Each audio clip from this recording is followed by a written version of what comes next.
This is Giants Amongst Us. We're back.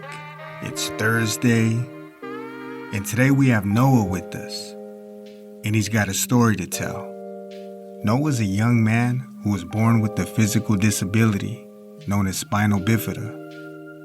And he talks to us about how it was growing up for him and feeling isolated from his peers at school, to playing adaptive sports and how that helped him break out of his shell a bit, and to also form a few meaningful relationships with teammates and share a bond with them.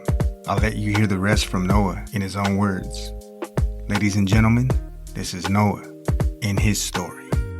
We've got another one for you. Thank you for tuning in. This is Giants Amongst Us, and today we are joined by Noah. Noah, thank you very much for taking time out of your day to spend it with us and have a sit down. Appreciate it. How you doing? I'm doing well, thanks. Let's from the top, let's hear a little bit about yourself, where you come from and how it was for you growing up. Yeah, so I'm 27 years old. I live in South Carolina, but I'm originally from the Chicagoland suburbs.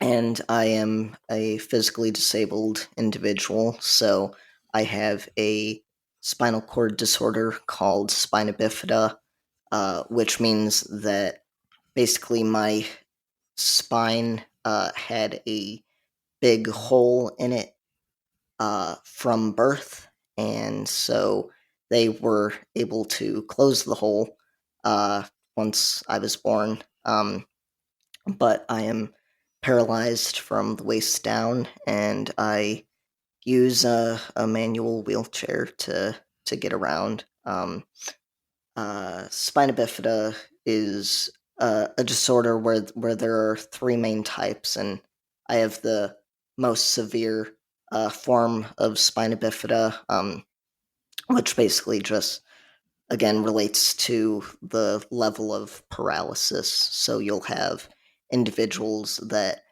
depending on where the hole is on their spine and how big it is, they will either, be able to walk and just deal with a little bit of back pain. And then there are people like me that are, like I said, paralyzed from the waist down. My childhood was very good.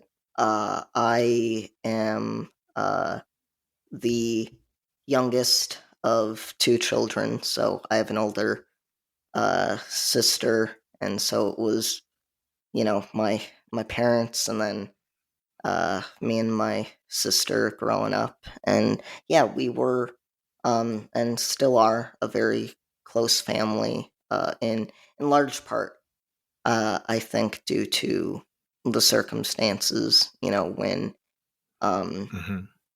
When you really have to lean on each other, I think that can bring people together. But yeah, that's me in a nutshell. Now, I mean, you were born with this, so growing up, did you notice immediately things were different? I know kids sometimes can be unforgiving, but how was it in your early days going to school?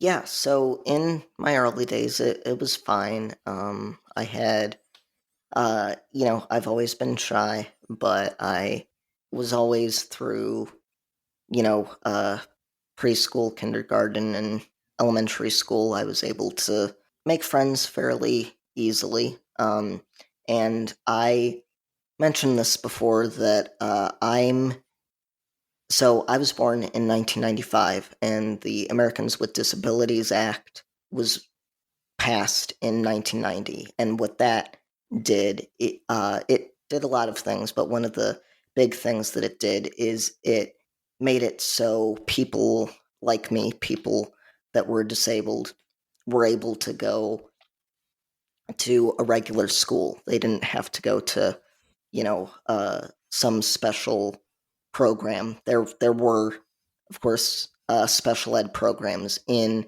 public schools, Mm-hmm. but you didn't necessarily get lumped in to a special ed program just on the virtue of being disabled. So I think for a lot of kids my age that I was one of the first disabled people that they ever met. Oh, wow. Um, yeah, and so I kind of think they probably saw it as like, oh, cool, like never seen someone like this before. And Curious, uh, right? ever yeah, very you're right, curious more than cruel. I I was very fortunate that I didn't really deal with too much bullying. I mean, I didn't deal with any bullying growing up, and I know other people were not so lucky. But yeah, so it was a good experience through elementary school, and then when I got into fifth grade, I had a serious medical issue that made it so that I had to be pulled out of school. So I went the first semester of fifth grade, and then I had to be pulled out for the rest of the year. And that was really difficult because fifth grade was a year at a new school with a lot of the kids that I had gone to school with previously, but then a lot of kids from different districts. And so there were a lot of friendships that were being made, and I kind of, dipped my toes in the water, but then once I got pulled out of school, I was spending my days, talking with my parents and going to doctor's appointments and dealing with in-home care nurses, and so there was a lot of adult influence that I was getting, but Mm. I wasn't. Now, Oh, go ahead. no, I was just going to ask you. Now, you had said that when you were pulled out of school in the fifth grade, was that for a whole year? Uh, it was for most of the year. So like I said, Okay, I went from August to December, so the first semester of school, and then got it. from basically January until the year finished, I was homeschooled. And when I came back, I just felt very out of place. I felt like I couldn't relate to the other kids. I felt they couldn't relate to me, and it was very hard for me to make friends. And I kind of developed this chip on my shoulder because people were not uh, approaching me. They were not. They didn't have that same sense of wonder that they did in elementary school. So I kind of saw it as, okay, if people don't want to get to know me, then I don't need them. And Yes, yes. that turned into that's not a healthy way to think, and it led to me being in a situation where I had friends. I had some good friends in sixth grade. I had people that I had known from the previous year that I still knew and very much liked, but it was very hard for me to make genuine connections. And, on a Friday night, especially when I went into high school, you know, there would be kids going to the mall, going to the movies with their friends, and I'd just be at home with my parents, and that's Mm. not not ideally what you want as especially as you're getting to be a teenager. Right. Was there anything in between those times that you were doing to keep yourself occupied? Any hobbies or interests that you involved yourself with? So when I was that age, like the middle school years, YouTube was just blowing up. So I just spent a lot of time on YouTube. I spent a lot of time reading and playing video games and, basically engaging in media. So like, I would read books and those would be my friends, right? Those would be I could kind of place myself in those stories, and Hmm. that made me not feel as alone. I could engage with. my favorite YouTubers, and that was a parasocial relationship, but that was something that made me feel like I wasn't alone. So I had I had things. I Right. wasn't connecting with people in my world. And you pretty much at that point you said when you were noticing that people weren't as interested or maybe forthcoming as before, once that changed, was it more of you pretty much closed yourself off to any kind of connection, or you stretching your hand out and trying to reach people? Was that pretty much the case? Yeah, yeah. I closed myself off pretty good. And my parents didn't like that. My aide at school didn't like that. Hmm. And they very much. I think they saw that I was very mature for my age, and so they kind of saw it as, well, maybe the kids just need to catch up to Noah, and things will get better as he gets older. But I think Right. I wasn't an angry kid, but I still feel like I was holding on to some resentment that made it, I had walls up, and I wasn't keen on, taking chances on people and getting burned. So I just kind of kept Right. to myself. How were you in school? How were you academic wise? Were you did you have any favorite subjects, or how were you doing? Uh, I was really good academically. My parents instilled on me and my sister from a young age that education was really important, and so we always really applied ourselves. I was good in school, but I did not enjoy school. I saw it as kind of like a necessary evil. So, Hmm. I enjoyed like history and English class because I love to read. I love history and learning about different fascinating nuggets about history. So those were really my two favorite classes. Were you pretty much like throughout all of your high school years? Were you pretty much to yourself? Did you find anybody you were able to kind of confide in, or hang out with, or maybe share some laughs or time with in your age bracket at school?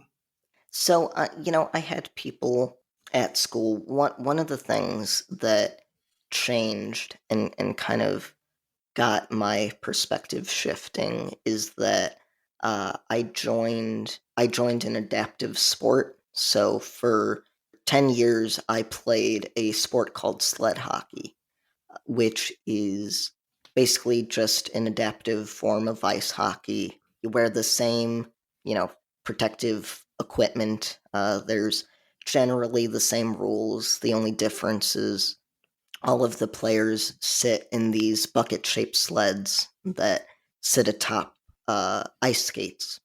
And then we had two hockey sticks, 6-inch hockey sticks with metal picks at the butt end, and then you have your hand on the heel and you kind of graze the ice in a Hmm. similar motion to if you were skiing. Oh, okay. S- Wow. so that was fun, That's pretty and cool. Yeah. yeah, and I was able to meet people that were like me that could kind of see where I was coming from. There's one person on the team that I consistently talk to this day, and we're very good friends. And it was kind of in making the friendships that I did with that team. It was kind of the first time that I saw value in it again, and I saw it as, okay, well, these are cool people that you should get to know because they understand you. And it was the first time that I was like, yeah, this is something worth fighting for. This is something worth uh, pursuing. And that kind of started the upward trend. To this day, I'm still not like a social butterfly. I have a couple people that I keep close to me, and I do need to branch out more. Hmm.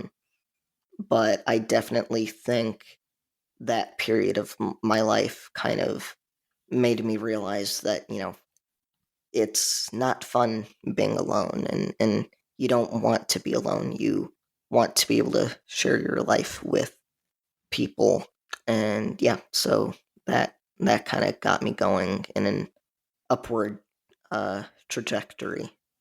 Yeah, that's pretty cool. Now, were you were competing in doing this? Was it part of the school, or this was like an outside league that you were involved with? So it was not with the school, it was with an organization, a youth sled hockey organization, based out of the northwest suburbs Okay. of Chicago. There's a lot. Chicago is a great hub for adaptive sports because there are a lot of different organizations, a lot of different sports that you can try.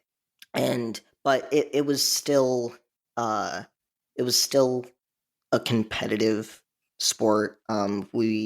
We would do out of state tournaments, and competing in different league tournaments, and then at the end of every hockey season, there's this big what's called the Disabled Festival, and so that is usually about a 3-day event out of state, usually in places like Boston or Philadelphia, where Hmm. uh, I think there's like there's at least 80 sled hockey teams, and then there's like many more other forms of adaptive ice hockey, uh, where teams compete in their bracket in their league.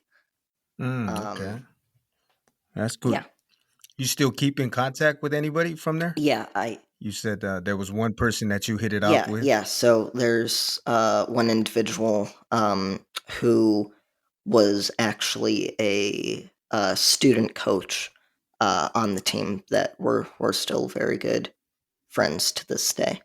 That's cool. I'm just curious with you.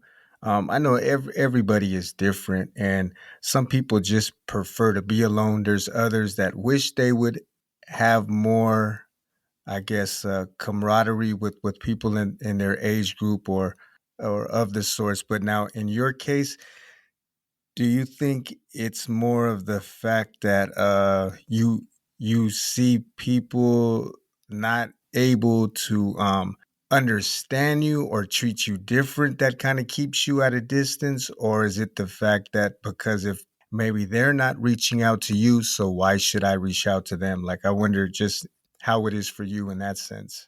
Yeah, it's really both of those. I am very much hesitant to get to know people because I don't know how they're going to take me, because there's still a lot of stigma around uh, disability, Yeah, where a big thing that disabled people face is being infantilized. So essentially, being treated as younger than we are, because you see a person in a wheelchair and you think that if there's something physically wrong with them, then there's, mentally as well. right, exactly. And, cognitively impaired individuals get the same treatment where, just because they appear as not may not appear as cognitive as other people. They get infantilized, when the reality is that there are many cognitively disabled people that Yes, They know yes. what's going on. They know what's going on. They're plenty intelligent. They're just in a Not situation able to where express it. express it. Yeah, they're not able to communicate it. And in some cases they can express it, but it's not in maybe the way that we're used to with words. It could be facial expressions, it could be noises, but they're really expressing an emotion, or they're telling you how they feel, but it just not might not be what we're expecting it to be, as it being worded Mhm. out. Right. Yeah, yeah, exactly. When you're not expecting, when you're in your group and you all communicate the same way, and then someone comes into that group that doesn't communicate in the same way as you do, it can be off-putting, because you don't have any other experience communicating in any other ways, and so then you kind of look at that person and think of them, as a lesser being, which I think has always been my Yeah. it's always been my concern that going into a social situation that people have these preconceived notions about me, and if I get too in my head about it, then I can talk to someone, but I'm gonna be like beating myself up for how I come off to other people. Um, Mm, yeah, yeah. Wow, that's tough. Yeah. And that's very understandable. At the same time, I mean, that's like a huge wall to get over, or to try to in some way deal with it, however you are able to deal with it. But yeah, I mean, I could yeah, only imagine. yeah, for sure. And so yeah, so that definitely it has made it difficult, especially you know um, out here.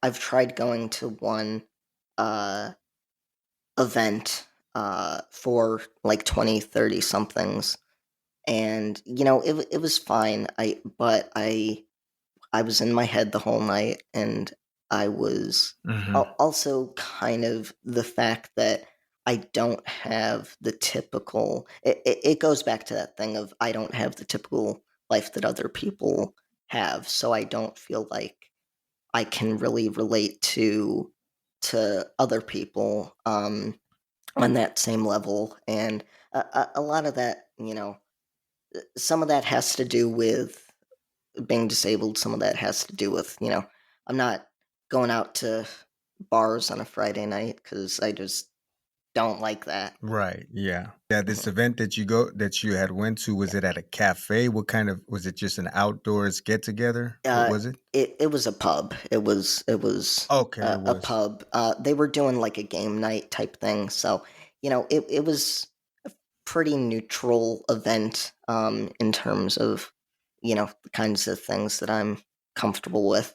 So it was fine. It just felt again, I felt kind of out of place. Right. How did you, now to go back a little bit with this surgery? I'm wondering. Now that's a major surgery, of course. There's no doubt about it. Throughout the years, were you always having to go back and forth to the hospital for? I know you said in the fifth grade you had to be pulled out for medical reasons, but has it been an ongoing thing since then, um, because of your Um, condition? so it's not necessarily an ongoing thing. The thing about being disabled or having spina bifida is that it is also very much a neurological disorder. Um, so like, the spine connects to the brain, which connects to everything. And so for example, in the fourth grade, I also have a condition called hydrocephalus, which is a condition where the body is not able to filter out spinal fluid, as well as other people are able to, and so what has happened on a few occasions, mostly when I was pretty young. I would have to get surgeries because I have a shunt, which is a little valve that kind of drains the excess fluid from the brain. Because that's what happens with hydrocephalus is that if it goes to the brain and then it's not able to reroute itself, then you have excess spinal fluid on the brain, and that's not good. So I've had situations where, I had the situation where I had to have the shunt put in. I've had to have revisions with the shunt, and I've had other things that pop up every few years, and thankfully it's not a situation where I'm constantly in the hospital, but it definitely is something where there can be periods where a lot of that stuff is happening, and it's very overwhelming and traumatic, and it kind of puts everything into perspective that that I'm not living the typical life that other people lead. Especially because you being out of school, and I'm not too sure. Are you working? How is that? Like, how has life been after school for you? Like, have you been living on your own, or you have some assistance, or how have things been? So I currently live with my parents. Uh huh. The goal is that that's not always the case, and that I am able to live independently at some point, but I'm not exactly there yet. There's Hmm. still things that have to be that I still have to figure out to kind of see, okay, what does my life look like if I'm living on my own, and what is the managing of my medical care look like That's a if big I'm. step. Yeah, that would be a Mhm. huge step. Yeah. But I am currently working. I have a friend that is based out of Vancouver who is an event planner, and so I'm working with her as her social media manager, and I do some other administrative Okay. things with her, and it's been going good so far. So remote work. Yep, yeah, Oh, that's remote work, perfect then. which yeah, and it's been one of the, I guess, positive things to come out of the last 3 years is this focus on remote work, and people kind of seeing more of the value of it. Because yeah, for there are many disabled people that they could work with accommodation, but maybe an employer doesn't want to give that accommodation. There are many people that deal with chronic illnesses that could work, but maybe they can't work the typical 9 to 5. And so remote work is a really great option for them. And for me, it's no different. Where right now, that's just kind of where I feel comfortable because there are things that I don't have to worry about in that environment.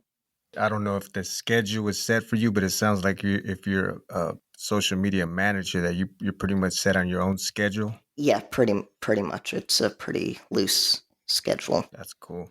How has there been anything recently that you've been doing? Because you said that just being in not really isolation, but to yourself in a way, isn't really a healthy way to go about things. Or if it's just the fact of you putting a guard up, has there been things that you've been doing or working on to try to get better at that, so you can, so it would be a bit easier for you to try to approach people and not be so guarded, if you will? Yeah, down here there've been some different organizations that I'm uh looking to get into, different disability organizations that do adaptive sports because I think that's a great way to meet people. And Are and you gonna stick with hockey? Oh, sorry for cutting you off, but oh are you no, gonna you're good. stick with hockey or? I don't think so. But there's like a cycling group that meets Okay, cool. Yeah. a few times each month, and so that's something I've always wanted to give a try. Something that I'm not the uh, biggest sports fan in the world. I was never a good athlete when I was playing sled hockey. I was doing it more for the social aspect. Um, but uh, I'm interested to see what's out there, and if there's something that I think is worthwhile, I'm gonna give it a shot. Yeah, that's good that you have that in your mind and you have that passion for because there's some people. I mean, just the fact that you're trying to work out ways where you can be a bit more outgoing or social, and you'd be able to connect with people on a physical level. And I don't know if when you're playing video games, if it's online, if you're also online gaming, because I know there's a lot of people that are online gaming, and if they're not connecting with people out in the physical world. I mean, nowadays it doesn't even necessarily have to be gaming. There's Reddit, you have social media, you have Instagram. There's a lot of different ways where people can connect with each other if it's not in the flesh. But I mean, it's good to know that you're at least making a conscious effort to try to get out there and, like you said, see what happens. Yeah, for sure. I'm a huge proponent of online communities. My friend that I work for is someone that I met through an online gaming community, and I love going on Reddit and getting into different discussions with people, usually about television, video games, stuff like that. So it's nice to have these niche communities that are tailored to my interests, so that I'm coming into a community kind of having a commonality with other people, so that I feel like I can bring something to the conversation, and not get too hung up on how people are perceiving me. Yeah, that's a good push right there. With your disability and being in a wheelchair, I mean, I can't even imagine. I mean, it's one thing to kind of put yourself in a situation how it would be like if I didn't have my legs, or I didn't have mobility, or if I wasn't able to see or hear. But for you, like, what has been one of the biggest challenges? It might seem like a strange question, but being confined to a wheelchair, or something that you see as I don't. You said Chicago is pretty good with accommodating those that are physically handicapped, but is there some things that you wish would be a bit better when it comes to people that are confined to a wheelchair, or in your condition? Yeah, so I mean, one of the big things is always accessibility. So, like right now, living in South Carolina, there are places that are not the most accessible.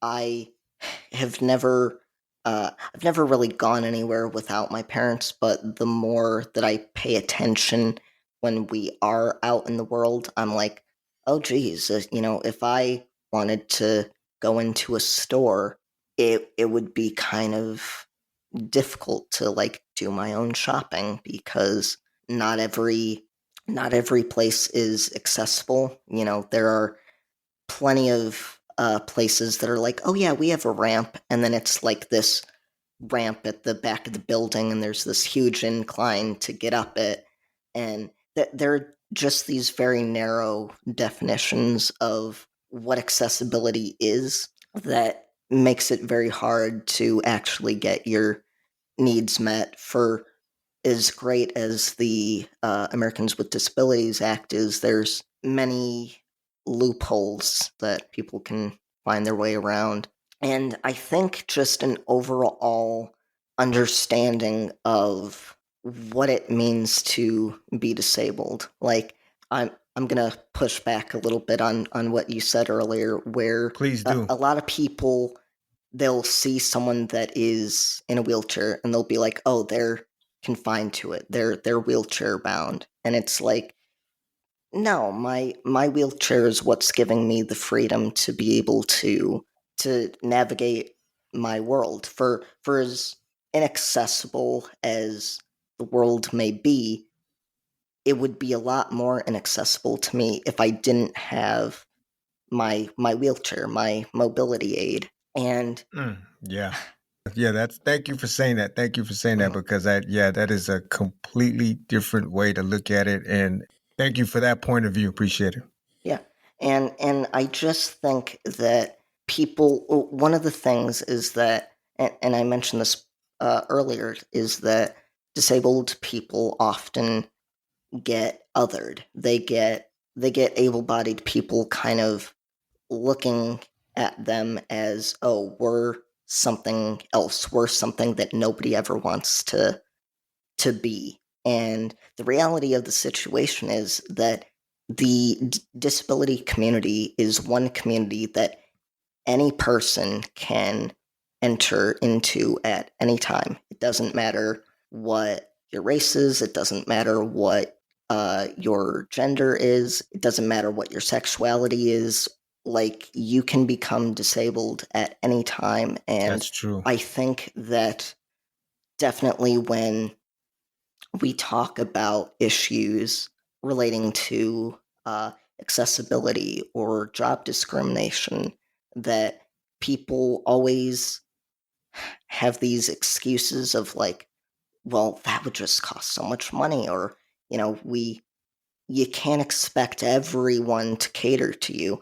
And it just confuses me very often, because I'm like, okay, but you're probably going to end up disabled at some point. It might be when you're like 90, or you could, get in an accident tomorrow and become disabled. And it's like, you don't want to have that rude awakening of, oh, the world doesn't really care.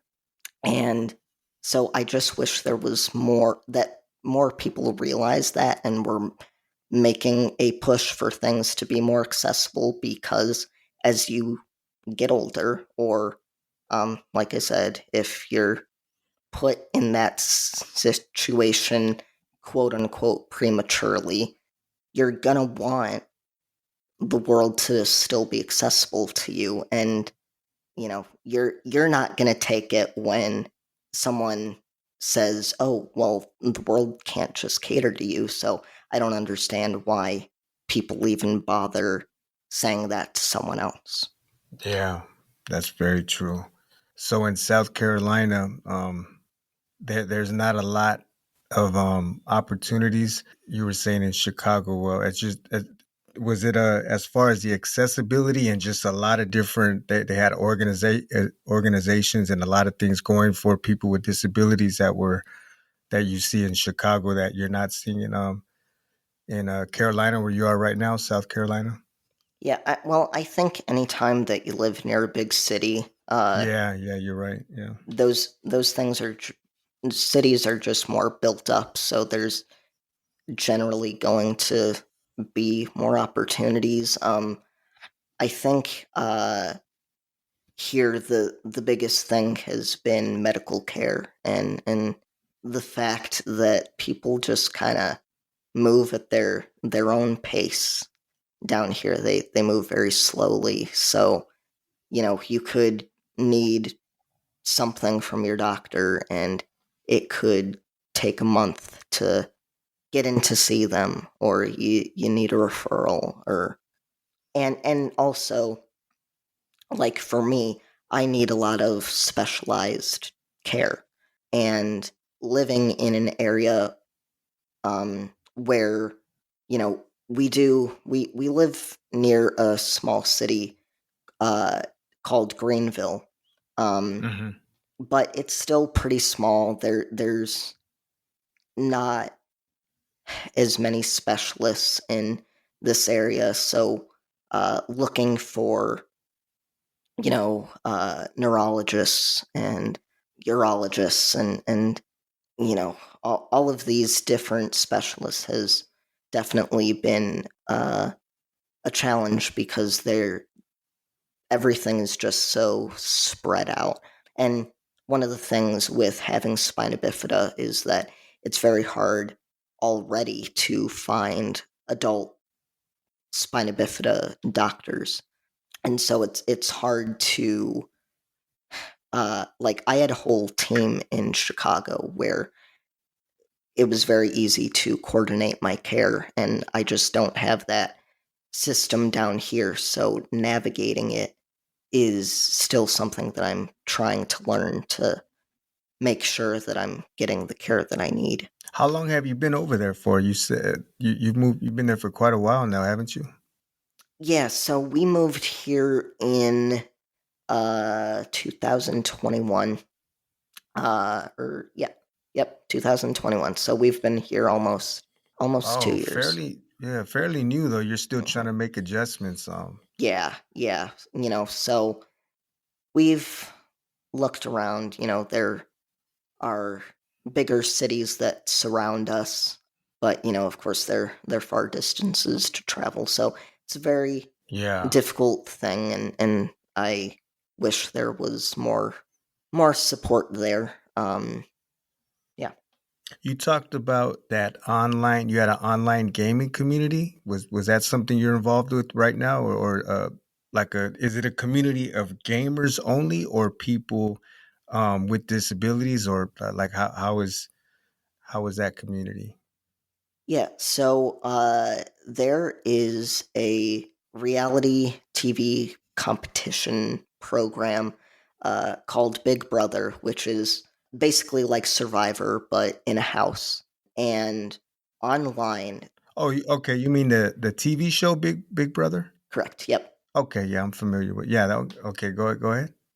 Yeah, so there are online communities where people host their own like online versions of the show. Mm, And so it's very low tech. All of the games take place on this chat server called Discord. okay. And so I've had the opportunity to play a few of these games. I got contacted a few years back by a guy on Reddit that was like, "Hey, I'm doing one of these games. Do you want to give it a try?" And I was like, "Yeah, I would love to." And so I did. And it was through that experience that I met a group of, I think there are 5 of us, our core group that I'm friends with to this day, and we have our own server where we chat about Big Brother during the season, and then me and my friend that I work for, we've gone on to play a bunch of different games. So we've done a Survivor one, um, and met people through there. So then we've brought them into our group, and it's been a cool way to meet people, especially in a community like that where I think what people are doing is really inventive and really cool.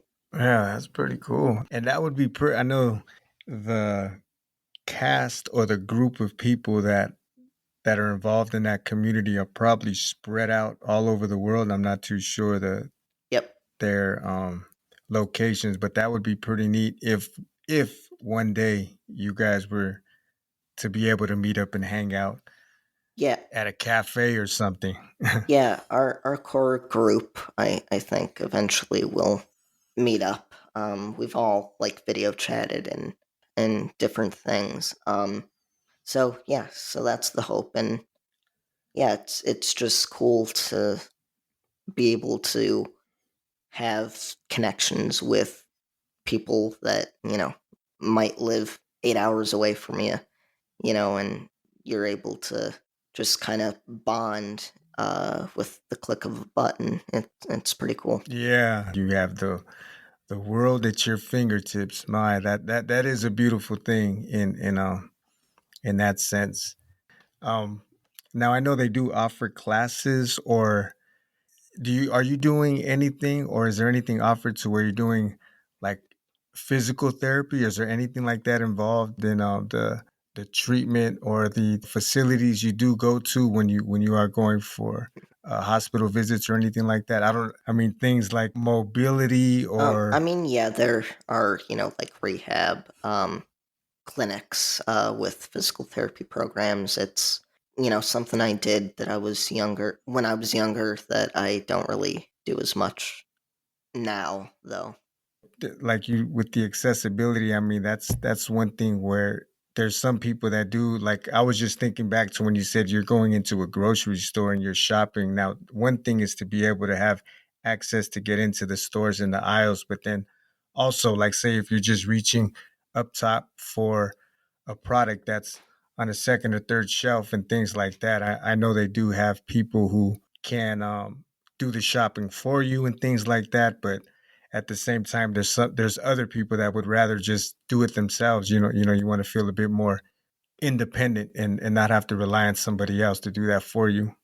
Yeah, I yeah, there's certainly people that can help you there, and definitely it's difficult because we live in such an individualistic society where people don't want to ask for help, and they see doing so as a weakness that I think I definitely internalize that.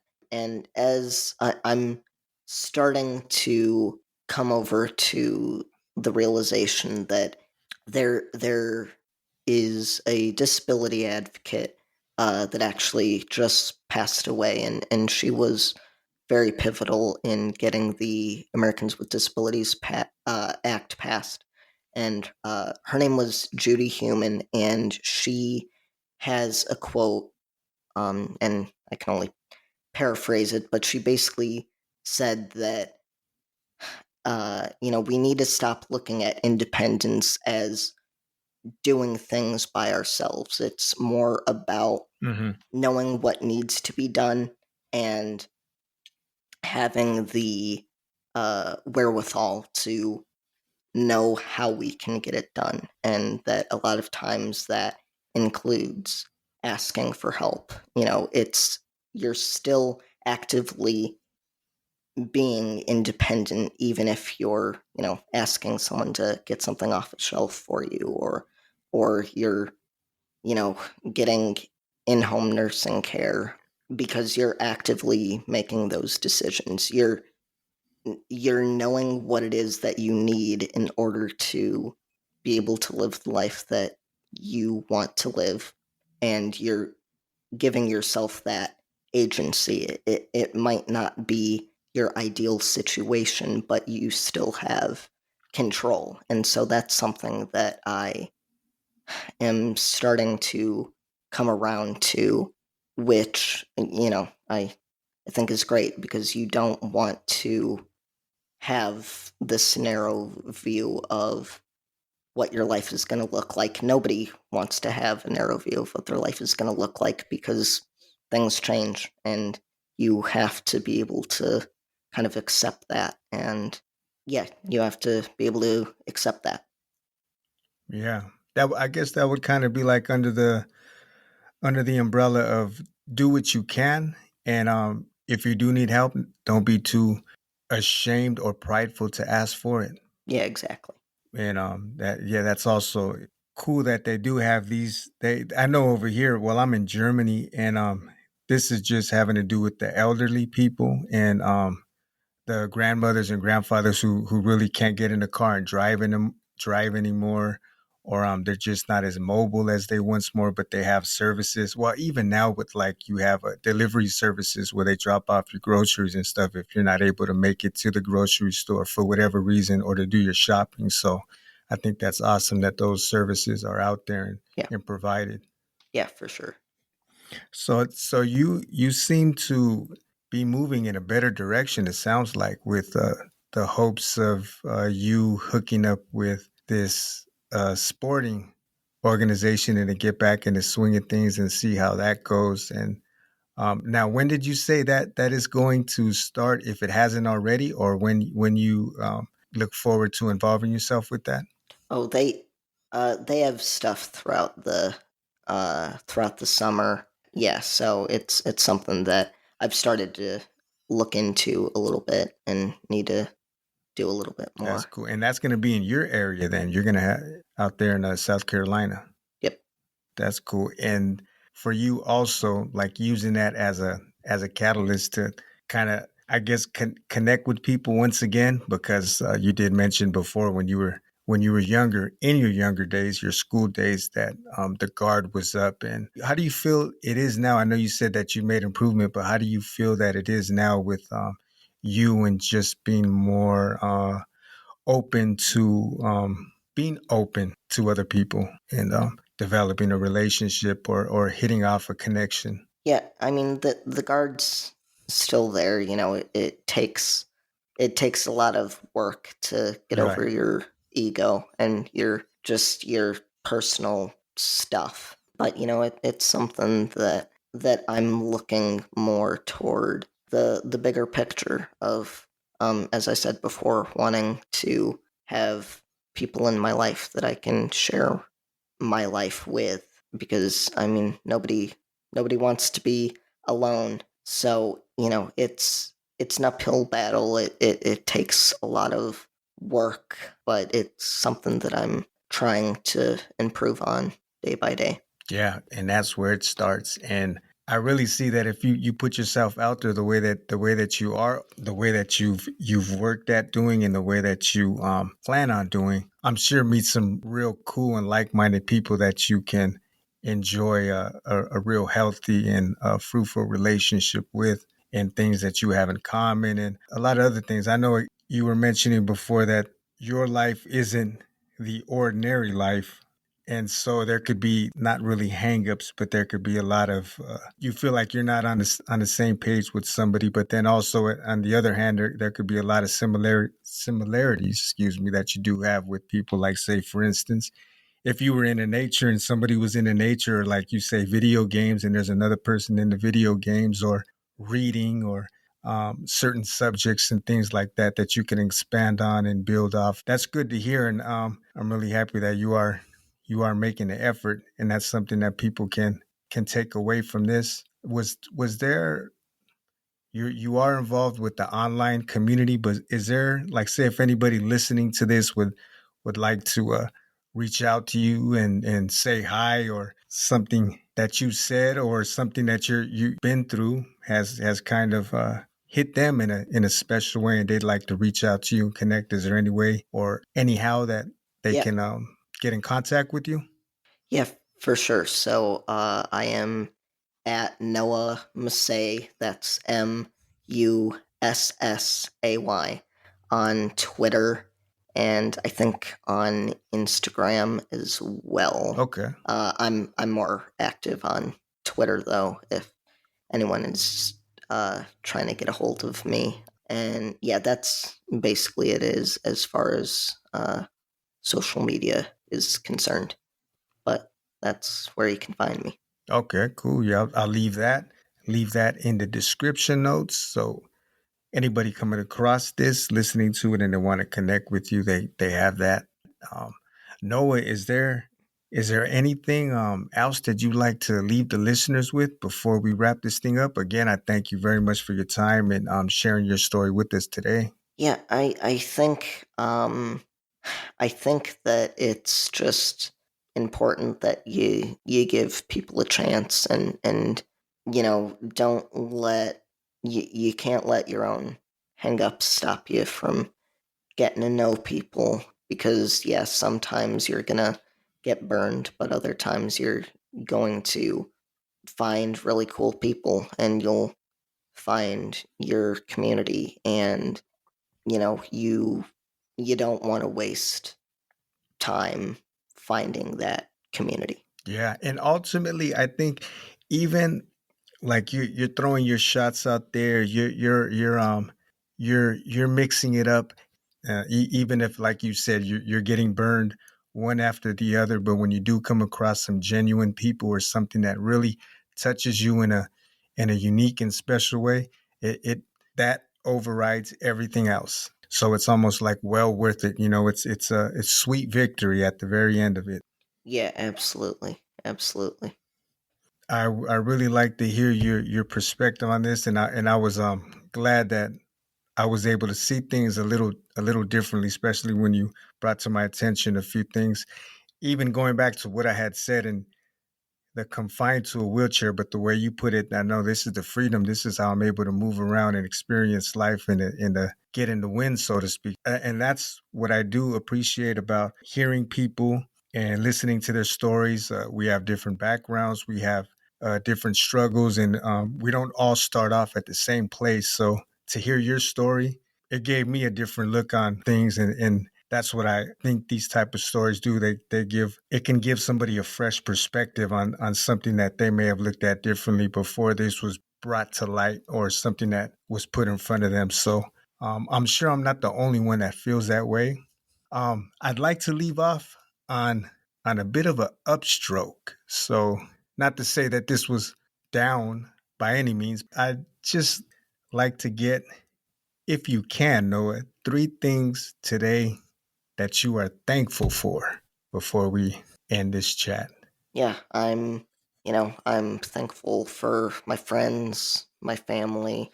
And I'm thankful for creative people that are creating really cool things that also are helping to build community. Awesome. All right, Noah. Thank you very much for your time. You have yourself a great day and all the best with you and your endeavors. Thank you. Thanks for having me on. The feeling of being isolated and looked at differently, especially early on in life when we're young and impressionable, that's tough for anybody to deal with. And being born with spinal bifida, Noah's childhood wasn't exactly the same as the kids around him.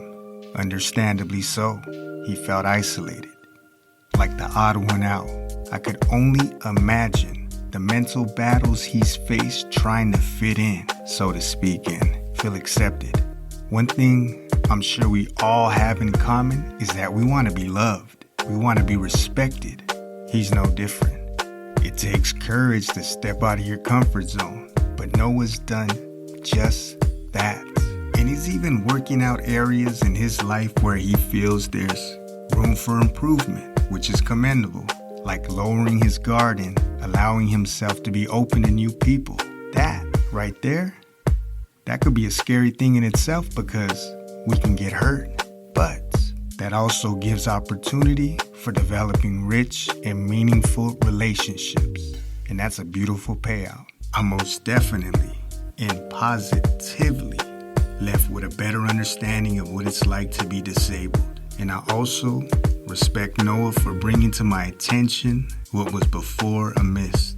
It's not that he's bound to a wheelchair or even confined to it. That manual wheelchair that he uses, like he said, allows him to experience the world freely. It gives him the freedom and the mobility to enjoy what's around him. I was ignorant to that truth, and I was looking at it from a different point of view before he brought that to my attention. Noah, you are a giant amongst us, and I wish you all the best with your upcoming plays and moves, like the adaptive sports that you plan to get back into, with your work as a social media manager, and even with you hitting it off and meeting some really cool people along the way. You can all get in touch with Noah on both Instagram and Twitter. I'll leave his handle and social media information in the show notes. Send him a big hello and let him know you enjoyed his words and appreciated his story. I'm sure he'd be happy to hear from you. I'd like to also send out a couple of shout outs. Shout out to Melissa, listening from out in SC, Southern California. Appreciate all the support and thank you also for sharing the show. That means a lot. Organic growth is dynamic growth. Appreciate you. And shout out to Lights Out Entertainment. You can find him on Spotify. He's got a real cool show going on over there. He's doing the voice acting, he's doing the producing, he's writing out the dialogue scripts. I mean, he's doing it all. And if you're into something creative, something fun, and something to listen to with the lights off, check him out. Matter of fact, here's a little taste. We can't stay here, Sam. The horde is closing in. We need to find shelter, fast! I hear you, Jason. Let's move. Did you hear that? Yeah, it sounded like a scream. Someone's in trouble. Just try to be quiet. Good idea. Look, a cabin! Let's get in there quickly! We do have more shows on the way. So far, we'll keep on sticking to this script and release a new episode every other Thursday. Thanks to everybody who's tuned in. You can always follow the show to stay plugged in at all times. And a special thank you to all of you who have shared your piece thus far. You are the giants amongst us. And if you're enjoying the show, share it. Leave a rating, drop a comment. I'd like to hear from you and to hear what part of the world you're listening from. It could be from the Golden Gate to the Frozen State. Oh yeah, the Instagram is there. You can find us at Giants Amongst Us. Now, if you'd like to be a part of the show and share your story, or even a story of someone in your life that has impacted you in a positive way, you could always reach out to me via email. I'd be happy to connect. Until next time, and very soon, peace. I'm